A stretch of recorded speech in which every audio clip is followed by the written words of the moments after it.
ngai sing nun her vela ya sing nun khosa asang sia re thei riang ka kong athim nge kal ngai na re ngom lo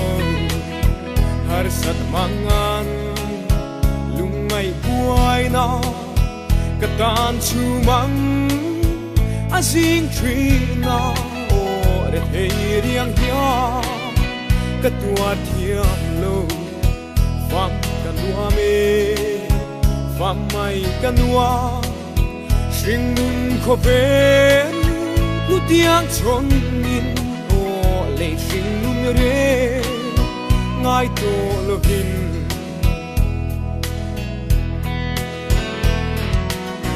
mangai tu le min tran pui tu sing bi singa an si lo pial ra la tan an lo ni lung du fam tu rao tha singan pial ra la sia loi kanua me mangai fam tu rao tha kiangan o fam kho puya leng ve tu rin fam kanua me fam mai kanua sing nun kho vel nu tiang chon nin o le sing nun re ngai to lovin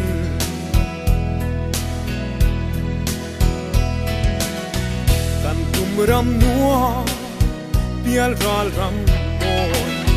rin namita kathir thin chu o ka hak lel